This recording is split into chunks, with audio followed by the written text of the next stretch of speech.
Hello my young friends.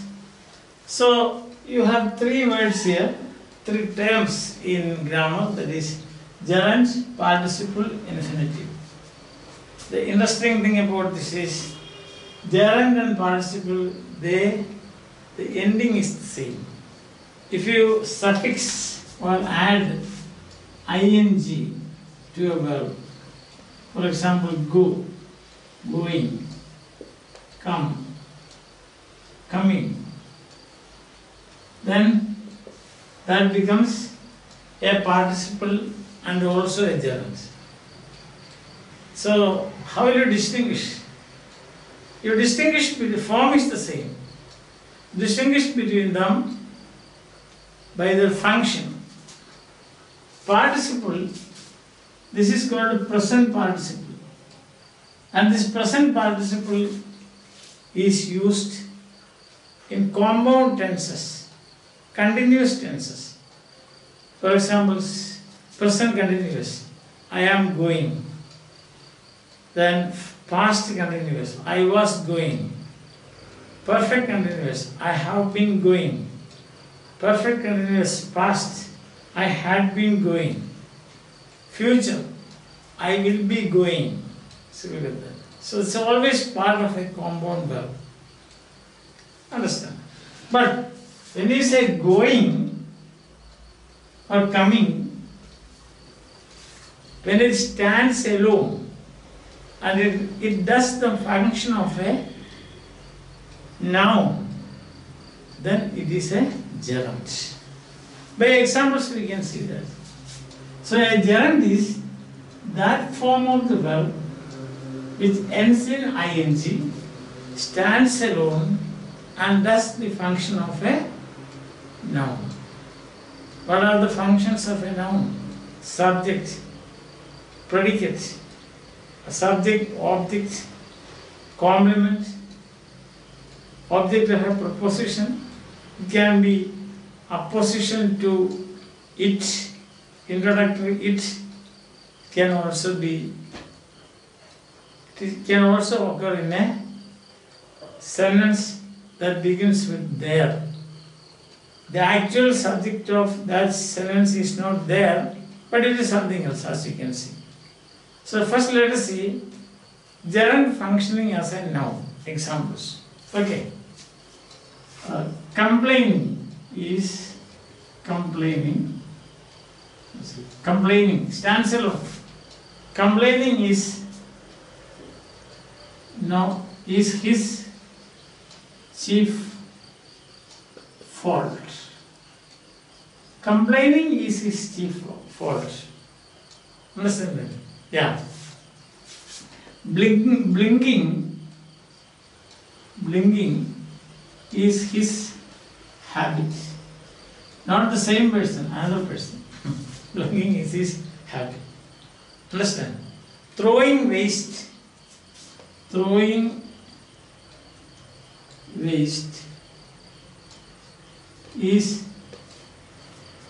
is unhealthy.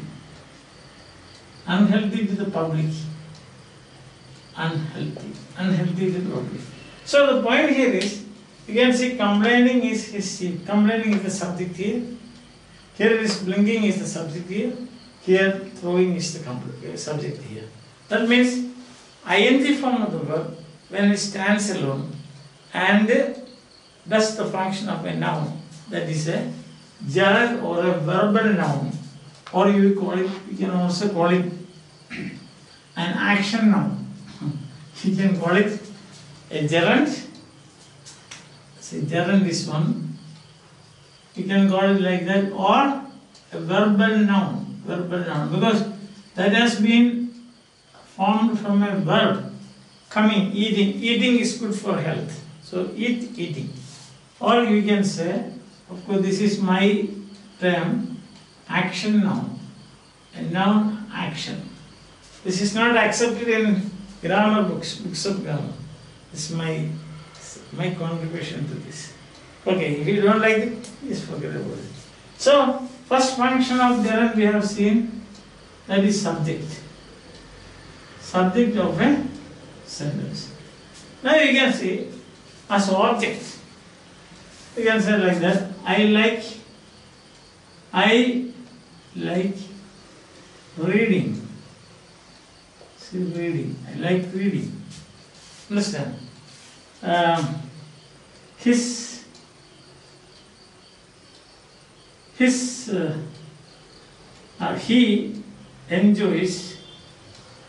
He enjoys playing cards. He enjoys playing cards. He enjoys what? Playing. I like what? Reading. See that? Lata means Lata Mangeshkar loves singing. Understand? Singing. So that is object of this verb love. So that is the second function. First is subject, then object. Object of a verb. This is what a noun does. Functions as a subject and also it functions as an object. Understand? Now the third is as a complement. Complement of verb to be, you can say. For example, you can say his habit is, and then complement, his habit is idling. You can say. Idling is his habit. So this is the complement of, complement is something that completes. Complement. His weakness is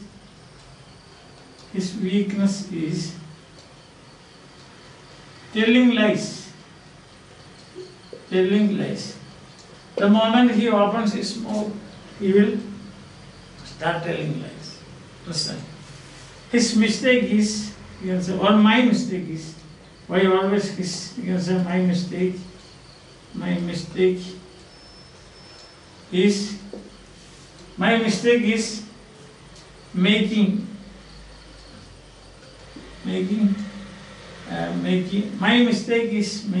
errors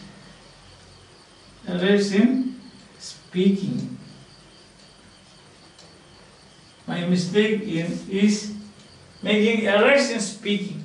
And I make sometimes it happens that I make errors in speaking. Understand? Or you can say his,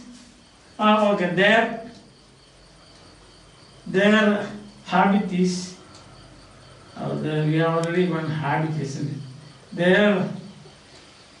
Their pleasure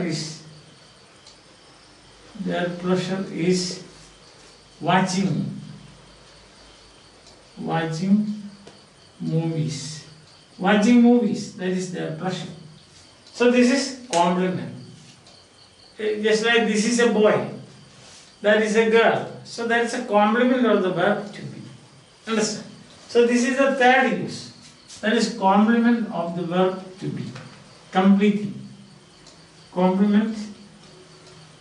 Third function is, third function of a noun is complement. Okay. Complement of verb to be. Right? Yes. Now the fourth function is like a object of a preposition. You can see. Yes, like this. He is fined for coming late. I was fined for, coming late. Now this is for preposition. This is the object of this verbal noun. The gerund is governed by this preposition. See? We are tired of listening. We are tired of listening to music. See that? Of listening. That is an object of the preposition. Understand? He was praised for, or they were praised. They were praised for they were praised for doing their exercises. So this is the position, and that is the what you call the object of this preposition. I was fine, etc. Clear? So that is the fourth one. The fourth use of, just like a noun, yes. Here we have got the fourth use, that is object of a preposition. Preposition. Okay. Now the fifth use, in opposition to the impersonal it is a noun. Impersonal it. You start a sentence with it, and then it will be explained later. That's called opposition. An example will do. It is foolish, wasting time, if you say. It is foolish, wasting time. It is foolish, wasting time. See, wasting. It is foolish. It stands for what? It is foolish, wasting time. So wasting is here in opposition to it. Opposition. And fifth one is opposition. APPOSITION.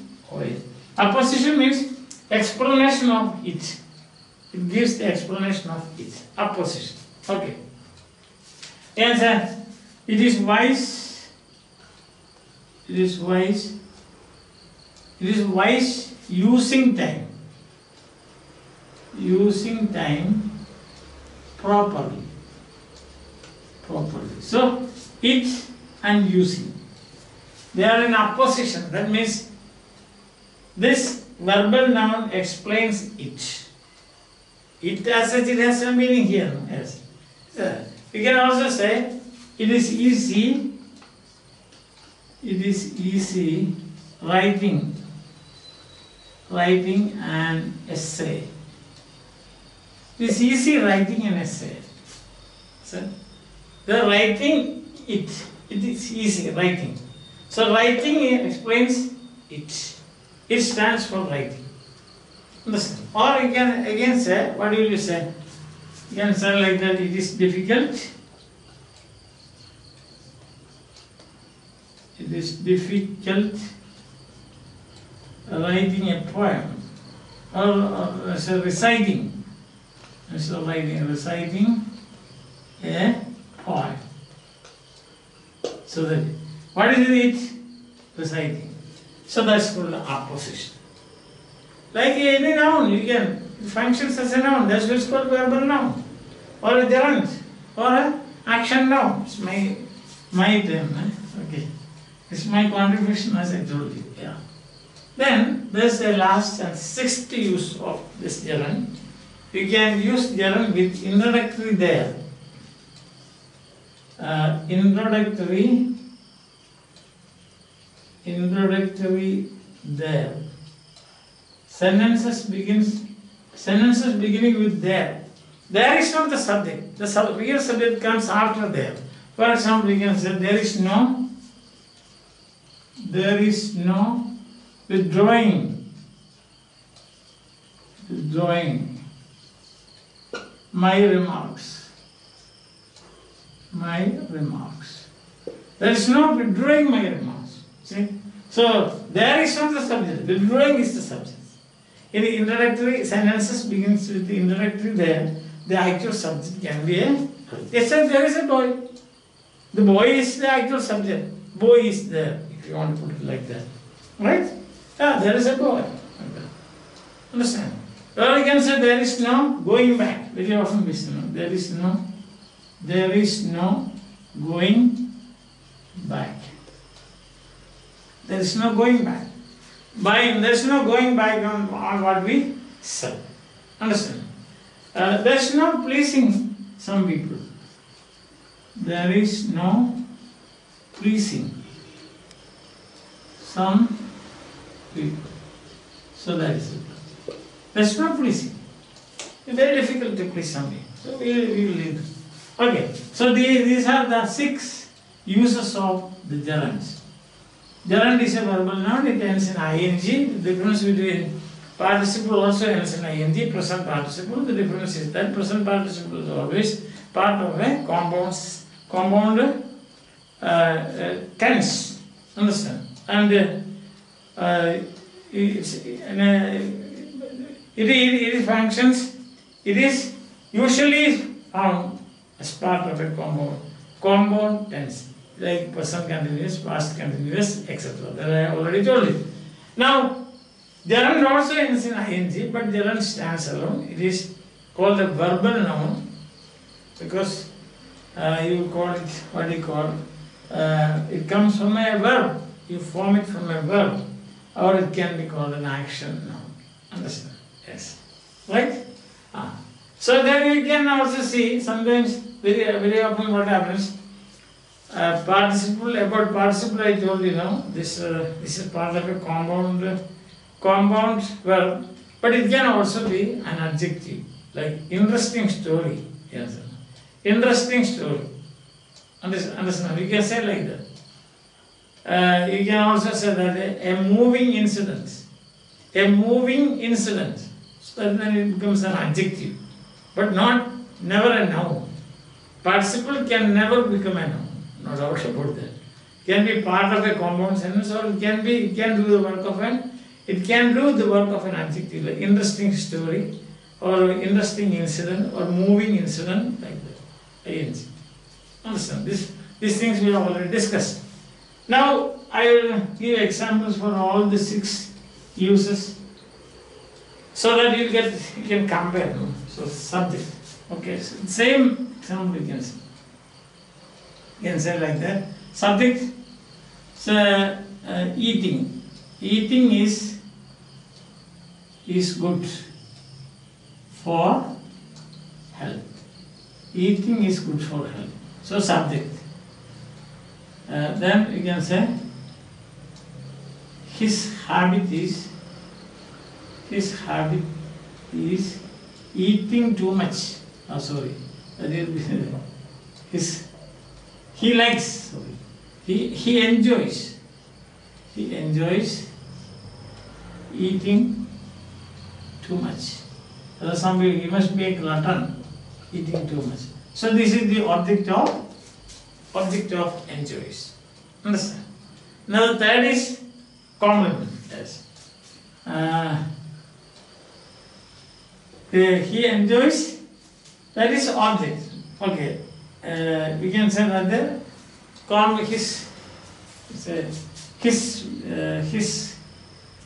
plus point, or his you can say like this, his hobby. Yes. His hobby is eating. His hobby is eating. Compliment. Some people you have seen, no? In the bus and or in the train, or when they are walking, they'll be eating like this. Some, this monkey nut or moonful, that is available in the market now. Roadside and so on, they buy some, and there will be packet like this. They will open the packet, and they will be always putting it like as if there is nothing else to eat, isn't it? Or as if they are very, very hungry. Is there some people, is their hobby? Eating is their hobby. Understand? Then next is he has been noted for eating too much. Eating too much. The hostel and so on, when you say, if you eat too much, you will be noted. For this man, he is eating 2 people's food. So double, they will charge double the amount from him as fees. So he has been noted for eating too much. So this is the preposition, and this is the gerund. Understand? And now the fifth is in apposition. Isn't it? It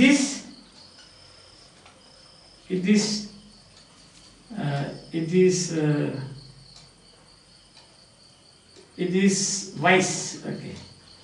It is wise, telling truth. Telling truth. It is wise telling truth. That is telling it. It telling. It is explained here. Apposition. It is as explained. Understand? And finally you have got there. There is no returning. There is no returning from here. So here you can see returning is the actual subject.